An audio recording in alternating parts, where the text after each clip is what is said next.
Today on Connect with Purpose, I'm joined by Helena Frumson, who's the co-founder and CSO of NeoClear and the founder of Infinita Club. So thanks so much for being on the podcast, Helena. Thank you, Gustav, for having me. And I think what would be great to understand to start is how you got to where you are now and what you're doing with these two companies and your journey so far. Thank you. Absolutely.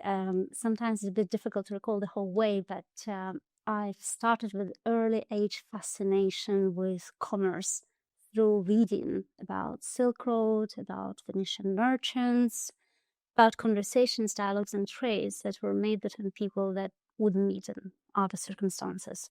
So it really fascinated me, and I grew to appreciate this interdependence between different countries, between different people, which effectively shapes and forms what we call today commercial diplomacy, the language that people speak between when they trade and when they lay foundations of partnerships across the globe.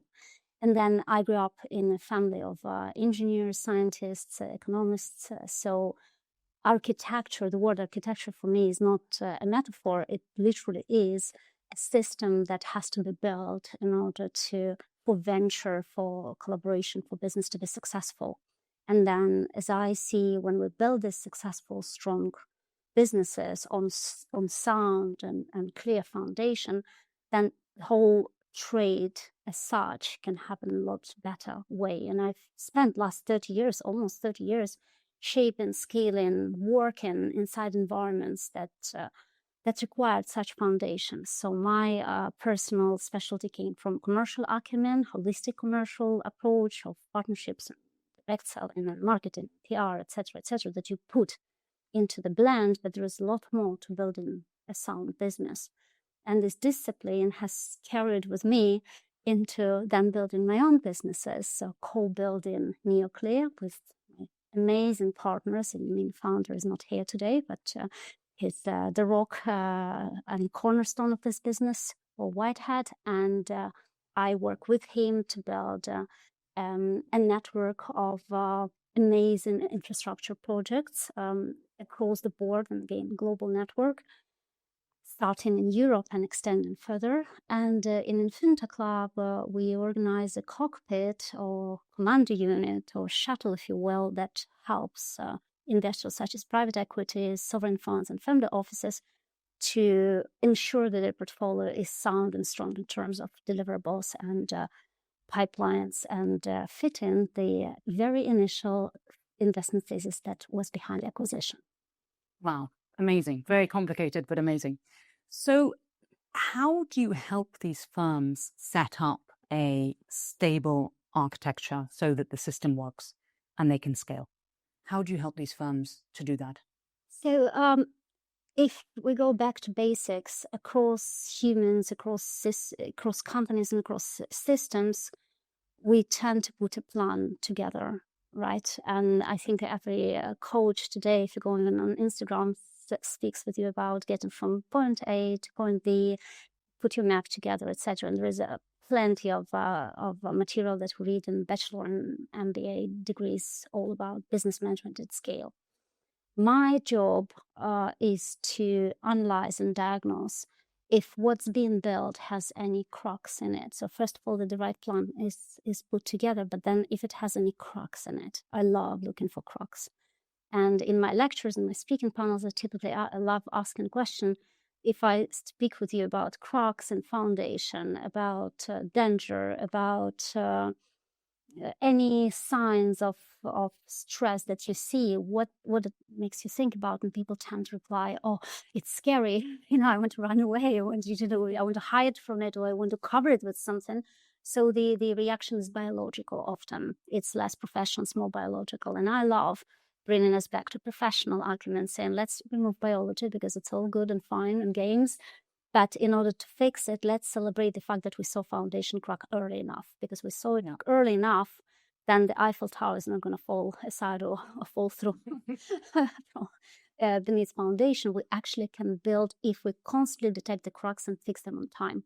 So my work is, as if I simplify it completely, is really in risk management of this delivery plan by finding these cracks in foundation, finding and closing them early enough. Whether we're speaking about organizational psychology, about commercial growth and commercial systems, delivery and PMO systems, product management and systems, and then the transformational layer in between and governance in between that then seals the cracks once and for all. And if they appear going forward, this whole system then can detect them faster as part of discipline and not read our past successes as our future, as insurance of our future successes, because it doesn't work like that. We grow, we move into the next stage, new cracks appear, we fix them. Makes sense. And how do you find the cracks? Are you looking for problems at every level of the business, or how are you finding these cracks? It really depends on the situation. Cracks appear at few levels. They appear at foundation and plan itself, as we said. So we need to really understand what this company wants to be when it's big, and is it on the way? And sometimes it's not necessarily crack; it's deviation from the course. And then we put it back on the course so it actually arrives in San Francisco and not somewhere less adorable.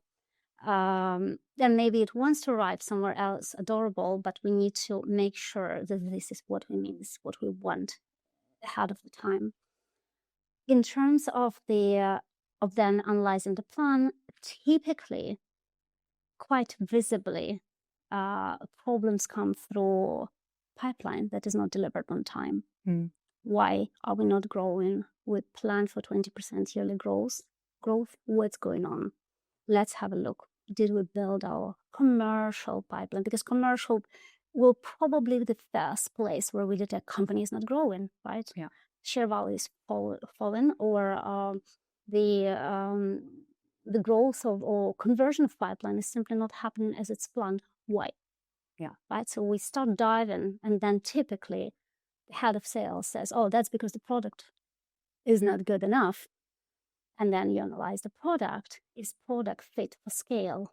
And then the product guys will say, well, our product is perfect, but the PMO delivery, they didn't connect it properly to our clients' APIs or our clients' systems. Okay, let's analyze that way. So we really analyze it coherently across different divisions, naturally looking into finance, looking into legal, as well as they may show something that is not immediately visible.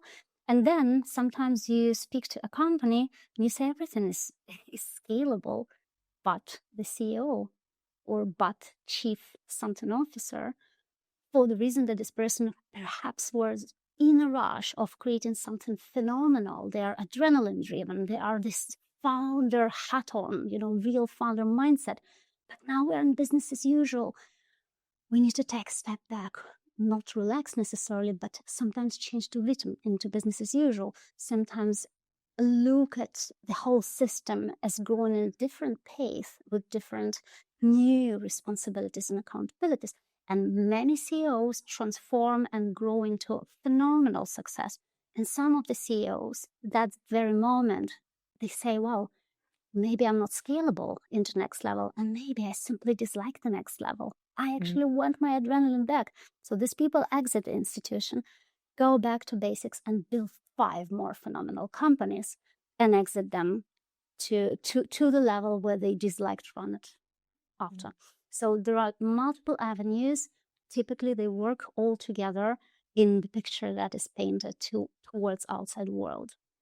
So fast growth essentially sends off false signals to the top people sometimes, that actually they're good, everything's fine, but if there are cracks, that's when problems occur when they scale. I wouldn't necessarily say that fast growth is an indicator of cracks.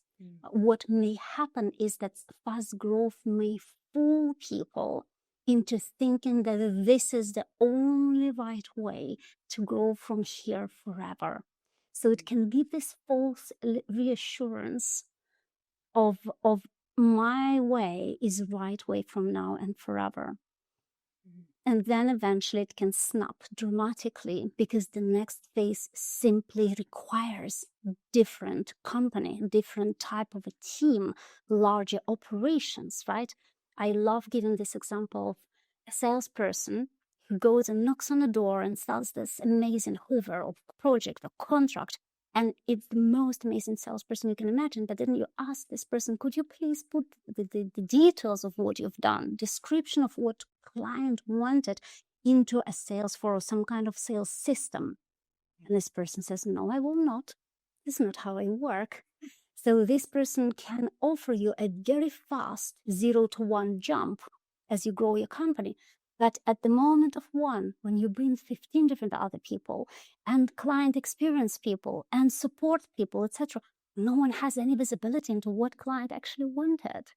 So at that stage, this very fast growing and fast mindset person may actually break entire system, because the client will be sitting there saying, but it's been 6 months since I asked for additional features. And client support will say, we had no idea about it. And product will say, what? They wanted something else? Oh, we wish we knew we could put it into next release.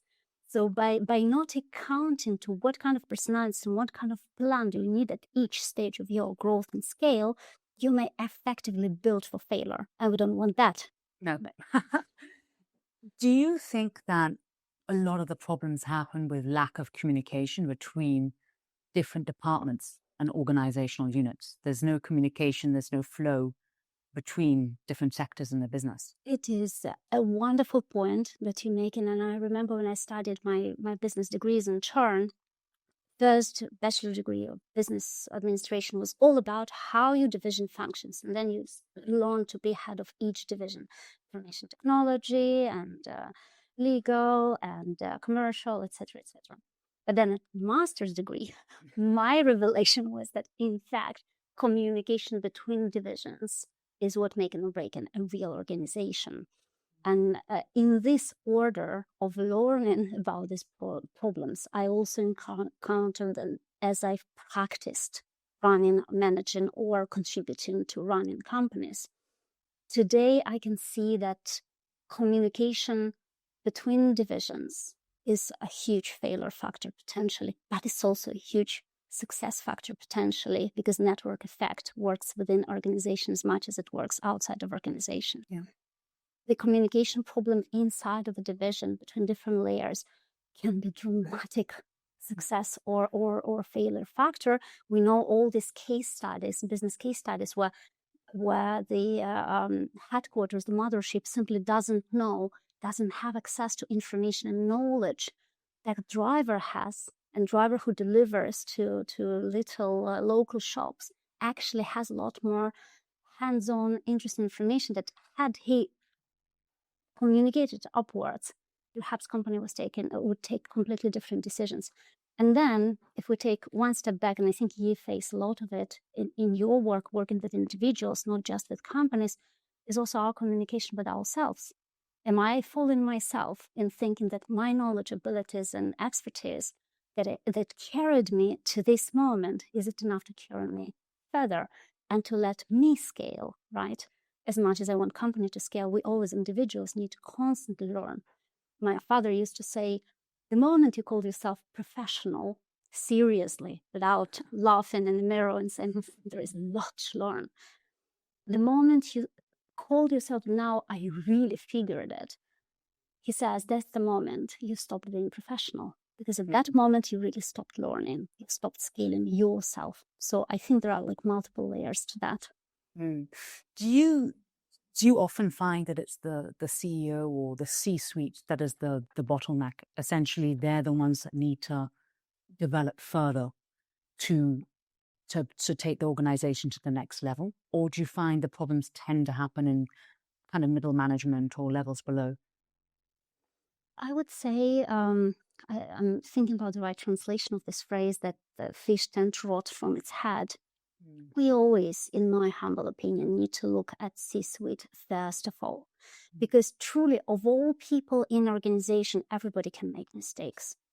But the real power to change, to detect these mistakes, to to diagnose and fix really sits with C-level. So I would say, yes, mistakes can happen across the board. Cleaning lady can make a mistake and CEO can make a mistake. But the ultimate ability to take the wheel and steer the ship back into its course is sitting with CEO, with board, potentially with board members, potentially with board advisors, so maybe external advisors. But the CEO is the person we tend to look at. This is why this job is so difficult and so lonely. Yes. Because often, mistake happened elsewhere, but you will have to take accountability and find a way to fix it. Where if I think about lack of communication, then probably, from my perspective, the communication between C-suite and execution layer is where we could all improve. This is the area where oftentimes execution lies on shoulders of these heroic personalities who really want to succeed, really want to possess an immense level of information, but not always heard or listened to or even asked for their opinion and knowledge and information by the upper echelon. I mean, this disconnect, which often comes from overwhelms, right? From so many things on the table. You just recommended a book for them when I read. But this effective executive who actually has time to go down to Trader Pete, or, we all saw Bloomberg sitting in the service floor, right? We all know this leadership lesson that you've got to get into the level of what people speak with clients. You need to, or Jeff Bezos, right, speaking to customers, whether it's true or not, but we were sold this picture, and it's great embodiment of this idea.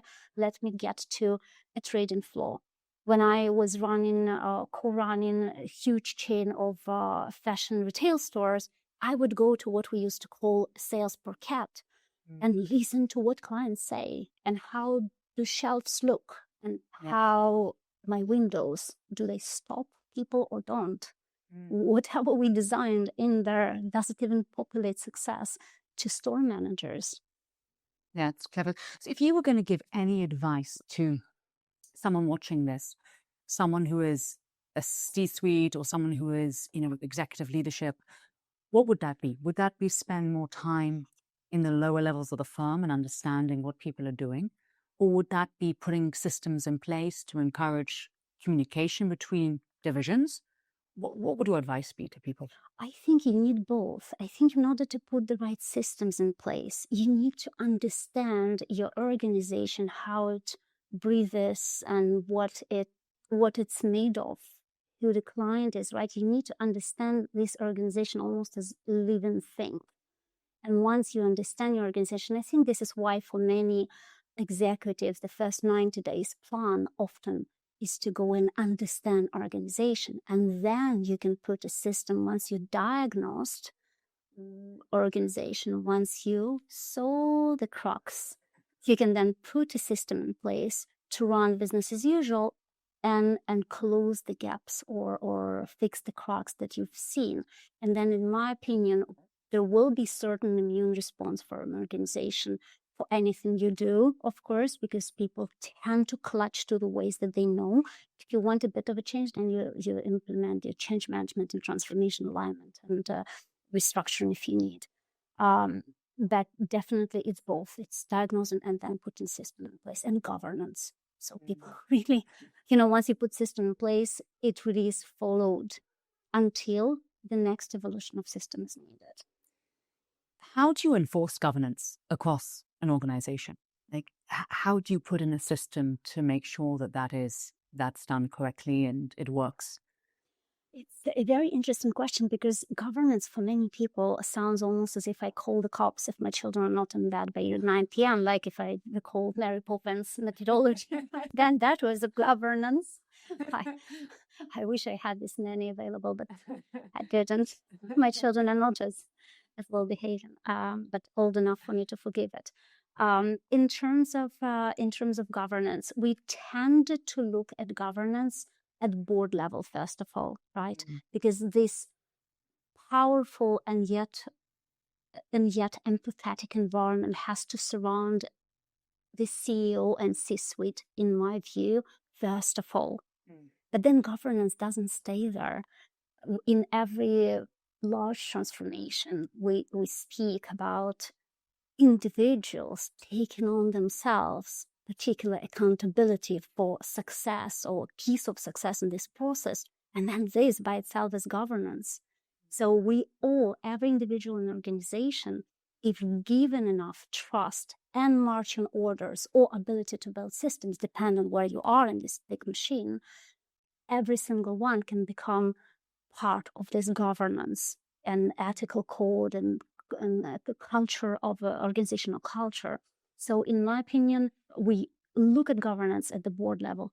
Sure, that's the first place, but then we can populate it downwards and empower people to govern over their own piece of deliverable, as much as we want every programmer to, before they release code, to look with quality assurance lens at it and say, well, first, let me have a look what I created. Does it fit or doesn't fit the purpose? So kind of constant self-audit. And this is where, going back to Crocs, when we constantly self-audit and we combine pride in our purpose and what we do for organization, for ourselves, or our firm, if we are proud of what we achieved, and then we're not scared, we're not fearing to face the scraps and say, oh, wonderful, I've detected two, I can fix them by next week. If we combine this, then you both have governance and growth hat on. So you both sales and governance. Yeah.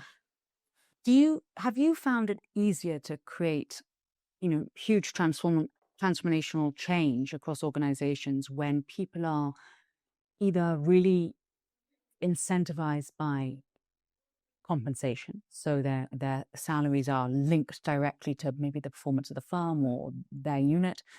Or do you think that it's better when somebody is just really behind the mission of the firm or the vision of the firm? In your experience, have you seen it be more successful in either or is it a mixture of both? Right, so it's a very interesting one, and probably my reply will be somehow a little bit skewed to where I come from as my natural habitat. From motivation and psychology inside business management, we know that people come in different shapes and sizes, and their motivation comes from different places, right? Someone needs more purpose, and another person is simply driven by cash. Yes.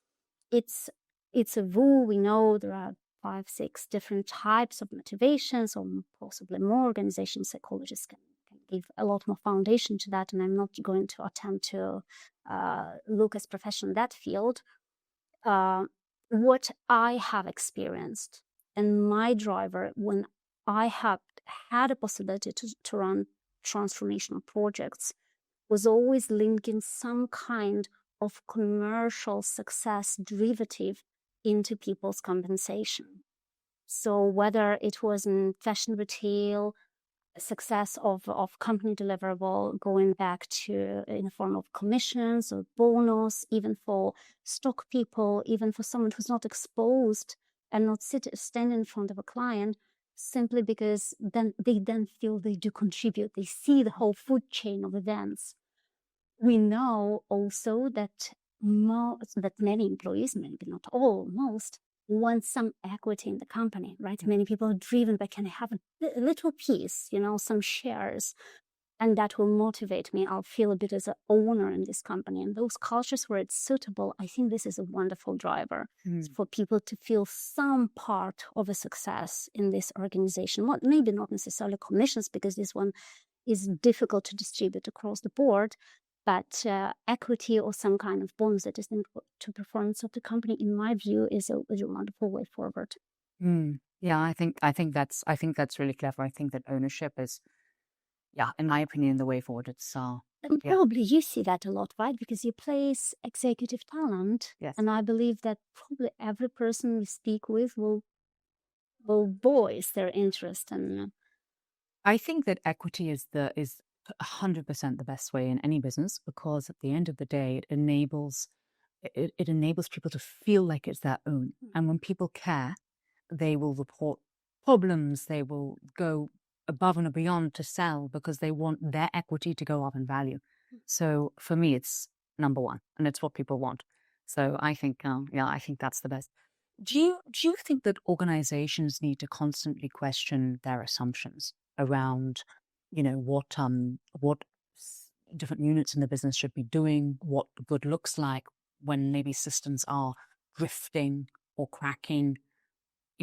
Should organizations be questioning things all the time? I absolutely 800% behind constant self-audit. Again, as individuals, as companies, as systems, as economies, this is my view of how we all should function. However, some people take it the wrong way. They start beating themselves or confusing it with some sort of self-hate. And in my view, it's an ultimate form of self-love, right? Because if I put makeup on, I really look in the mirror before I go out or walk out. I want to make sure that what I've created somehow is what I wanted to go out with. It's self-audit. We do a lot of self-audit. We check if our laces are not undone on the stairs because it's simply dangerous. There are multiple audit checks that we do during the day. Similarly, if we do it in organization, we prevent so much of a future firefighting, and future firefighting costs a lot because house is burned and the dog has run away and you had to carry the baby out, but jewelry stayed in the house and now melted and your insurance is not going to cover it. There is so much that we lose in firefighting that, in my opinion, we should work to prevent. Having said that, we know that there are heroic individuals and particular psychological types who adore firefighting because it's only then they can demonstrate how indispensable they are and how needed they are for institutions. So if institution at the very helm, at the very top, is encouraging this heroic behavior, this institution should be bracing for constant firefighting because people will create it subconsciously. They will delay diagnosis to the moment when tumor is that size and you need to dig it out rather than pass an easy procedure. Having said that, not that I do my health checks all the time, so preaching here with a lot of hypocrisy. But from organization perspective, given, again, we talk about success, we talk about growth, but there is, in the end of the day, someone who invested in those people often carry fiduciary responsibility to their limited partners or taxpayers or whoever has invested in them in this food chain. So in my view, this responsibility lies with the entire organization, its C-suite and board and investors of investors. So I think what you're saying is super interesting because actually you're right. A lot of the problems, I think, start with ego and people wanting to be seen. And unfortunately, in a lot of organizations, they're set up for people to get promotions and get pay rises based on being seen. And from what I've seen, often that happens when there's big problems and they solve big problems, they're seen. So you're completely right in the sense that firefighting happens and people enjoy it, actually. I think in many firms I've seen it, people enjoy the stress. It's even like a child. A lot of children will wait till the last day to revise for exams because they want the pressure. It happens a lot. I hope my sons are listening to this podcast in this particular moment. It happens. Not finger pointing. People want pressure. It's true. And it's true that some people are self-driven by pressure. And in my view, it still is different from being self-driven by this excessive level of visibility. Because if I'm driven by self-pressure, and again, I'm not a psychologist, let's take it all with grain of salt, is just, life experience and work experience. I've seen employees pushing their deliverables to the last moment, that it would be within reason of the interdependence between divisions. And so they would still deliver this piece of or project within the program of deliverables. And so entire thing will succeed. So in other words, whilst in their internal self-management, this is how it works versus me, who I prefer to do things in advance and then sleep well for the next week. they can't sleep properly if they already done it. So they will push it to the last moment. And I know that some people do it this way. And I think we can live with this so long as it doesn't affect others. But I think a lot more dangerous is the situation where this person literally digs such a hole that entire project falls in. And then heroically they extend their hand and pull everybody one by one out of this hole, inevitably coming across as that, savior. And these are the situations where typically we could assume that if it's one-off individual, it might be that this person needs a bit of maybe leadership coaching or any kind of additional education around how to put their value on the table of executives in a more effective way without damaging the organization. But if I see this behavior across organization, then already tell that it's encouraged from above, that someone above really loves seeing this adventurous story. It's all turned into, Tarantino level movie full of blood if you want to visualize it. So we really need to address where and in which capacity it comes to the surface. How do you work out where it's coming from when you go to work with an organization? Do you obviously start at the top? Do you interview people, or do you look for what's failing in the organization already, or where do you start? Typically, ideally, in my view, we always need to start at the top. Yeah. And first dialogues have to happen with the top, because as much as people love moaning about, CEO this, CEO that, CEO doesn't understand. If you go into middle layers, I guarantee every third person will be saying that CEO is stupid. It happens.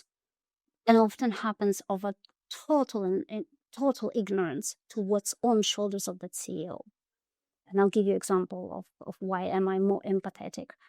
When we speak with CEO and their team, these are people that are tasked with ultimate deliverable, plan, and also loaded with a lot of pressure that comes from board, from investors, from, funds, or the entire cap table on top of them.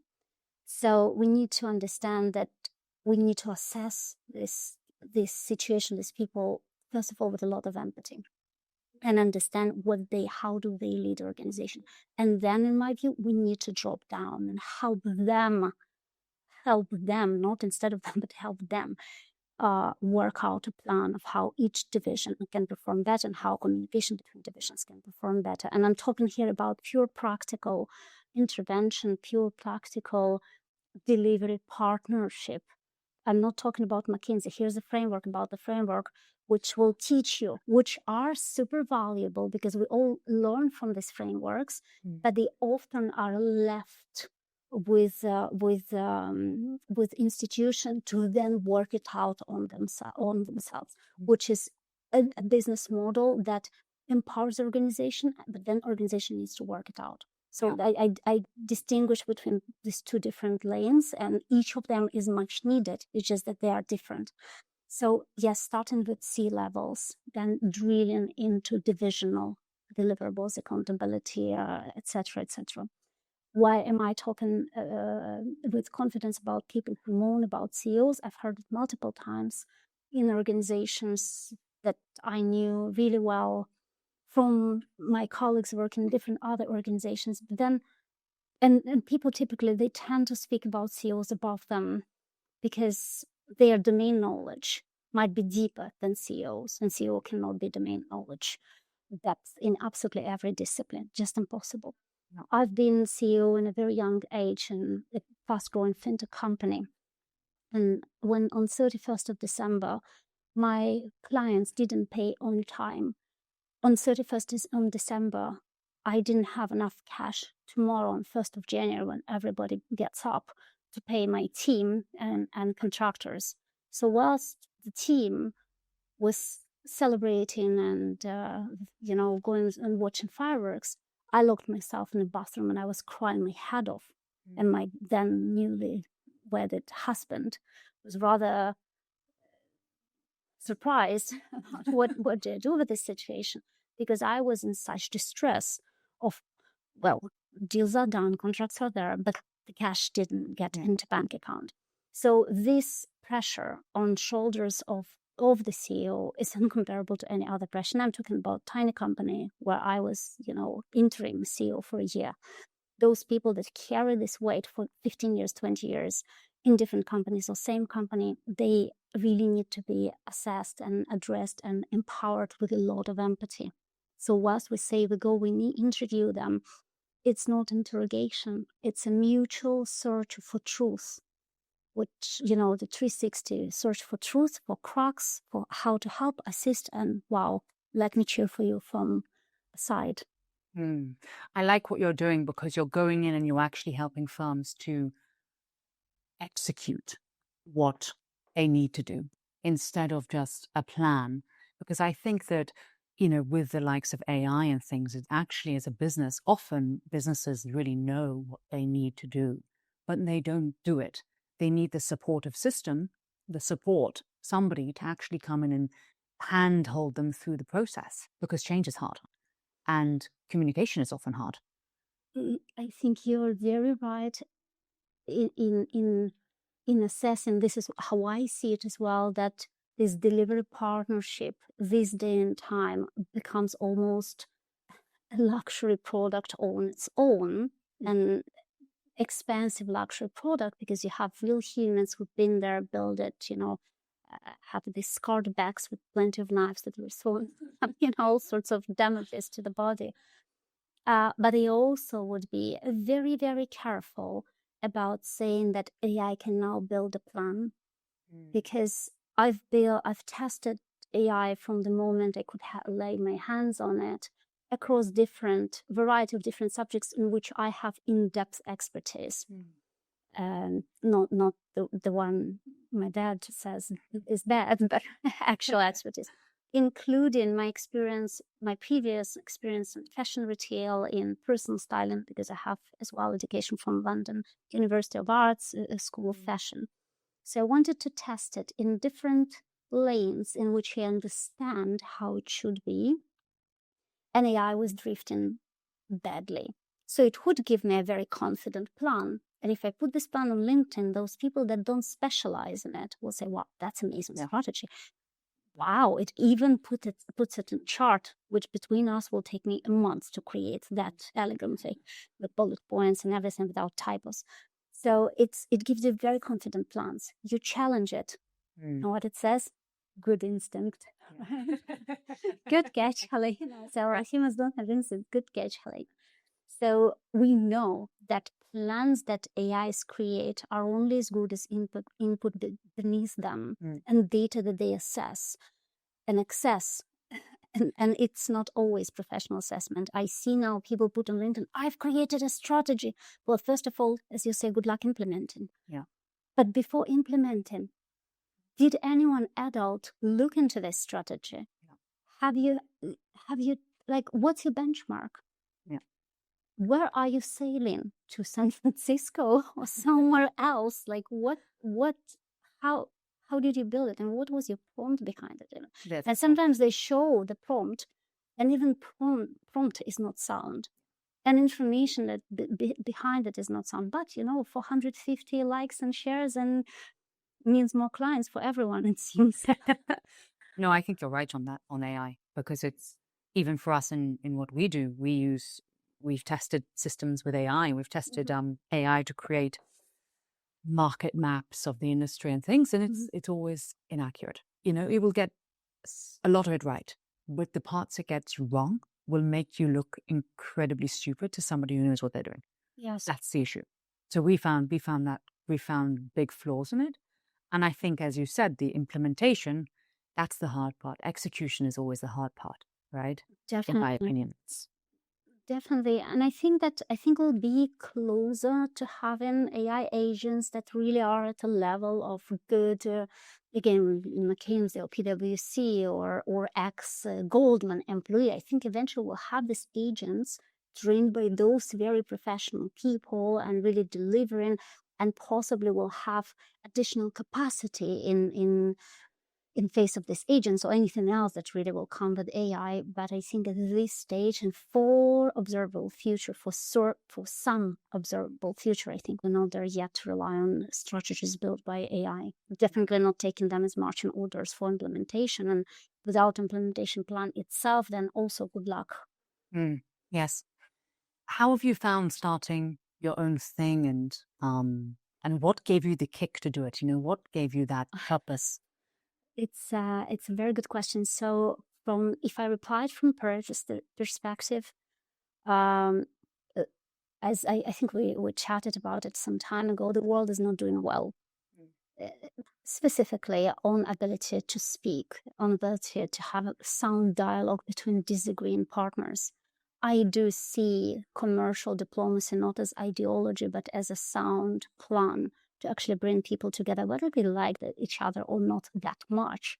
If system works, if it benefits both sides, then eventually affinity grows and mutual affection grows.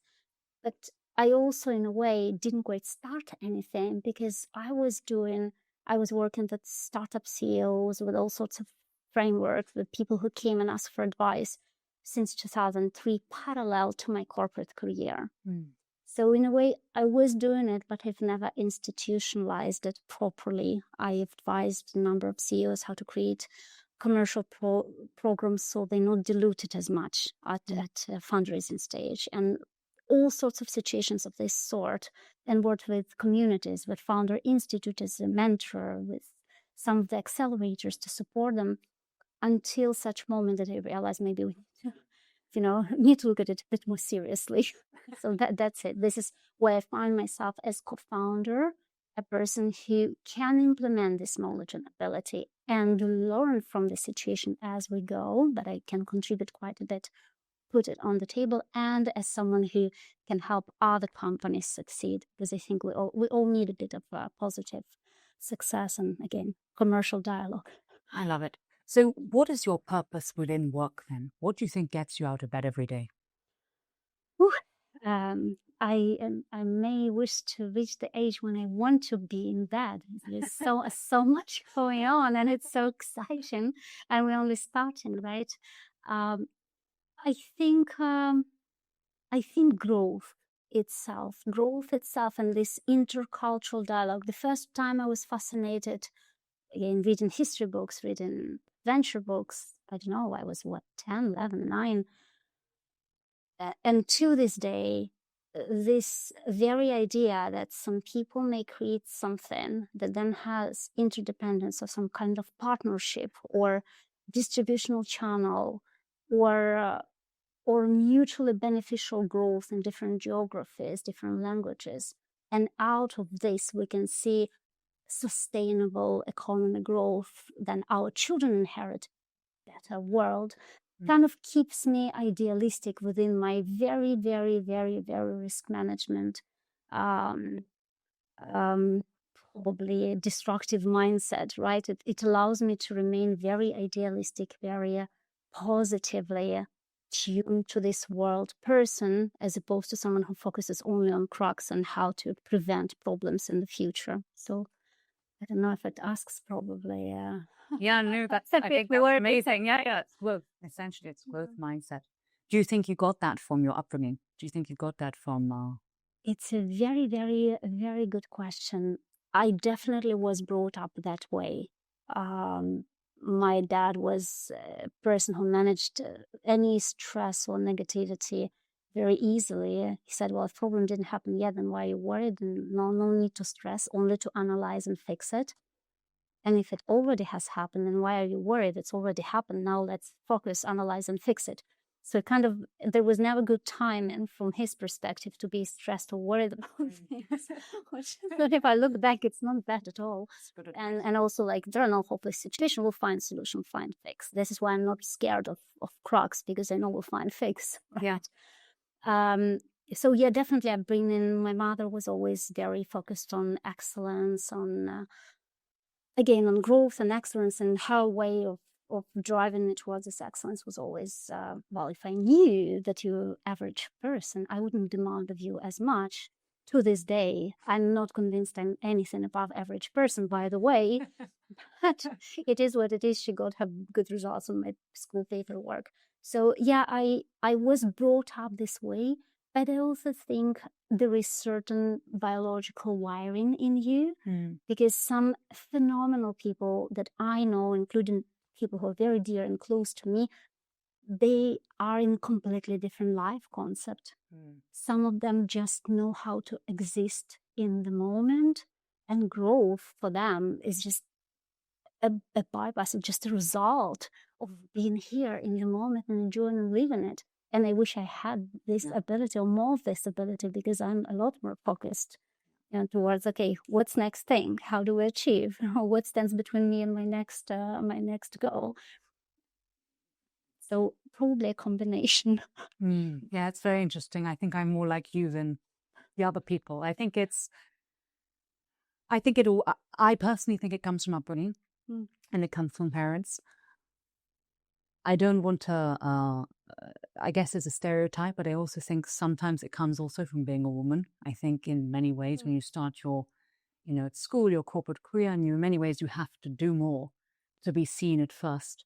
And I think it instills that growth, that struggle, that purpose. But maybe I'm wrong. That's very interesting. Well, as women, we also grow life. exactly. Those of us who grow life, we also have this kind of angle, which I'm not sure is fully utilized in my case as a learning, or acknowledged fully as a learning foundation, but definitely it is there as well, because I see my children going from this size to saying next year I'm starting my driving license. It's also growth that literally is there in front of our eyes. It's in our DNA then. Yeah, and in many ways, companies are just, essentially it's your baby when it starts, and you grow companies into something. An adult, it's the same as a child. Definitely. It's the same thing. Well, there you have more experience than I do. Same thing. But thank you so much. I think it's an incredibly interesting conversation. So thank you for coming on today.